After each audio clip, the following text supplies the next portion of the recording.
A major push to expand Jamaica's presence in the global technology sector is gaining momentum. Principal and founder of Intellibus, Ed Wattal, says his vision of opening job opportunities in ICT for Jamaicans is becoming increasingly achievable.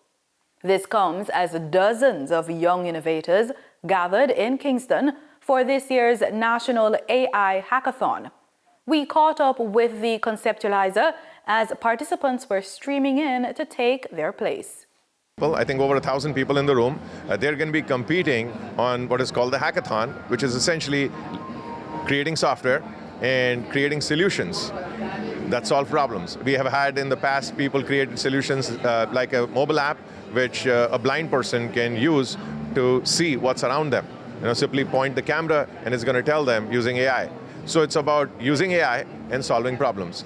The event challenged participants to build artificial intelligence-powered solutions to real-world problems, while showcasing the growing interest in technology and innovation among Jamaicans. Mr. Wattal says initiatives like this are part of a broader vision to create and utilize AI hardware. And that requires a big, massive labor force which is trained in AI. And that's what we're really trying to do, because that labor force exists in all these economies in the Caribbean, in different island nations, in Africa, Latin America. Our focus is in the Caribbean right now, specifically on Jamaica. And we've been talking to all other nations in the Caribbean. They're all excited. They're all closely watching what Jamaica is doing. Throughout the competition, participants received support through training videos, live workshops, industry coaching, and ready-to-use development templates to help jumpstart their projects.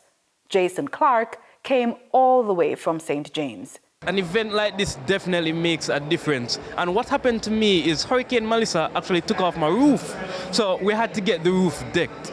And yes, the roads are terrible as well, because I live between two rivers, and both of the rivers overflew and really ate out the road. So we're in the process of even helping the government to fix the road. We're getting some malt to dump on the road. And yes, an event like this really makes a difference, because after going through all of that stress, you need something to take the edge off.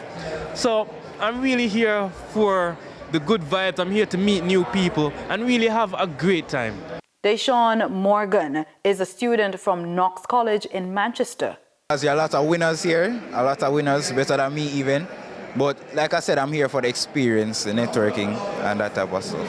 From just about 1,000 participants, 100 teams were shortlisted, and 10 presented their app in the finals. But Team Fingers Cramped scored the top prize of $800,000. Designed to help Jamaican law enforcement and the Jamaica Defense Force identify and locate missing and wanted persons faster. Argus maintains a secure facial database and uses real-time camera analysis, facial recognition, and AI aging simulation to detect potential matches across live feeds.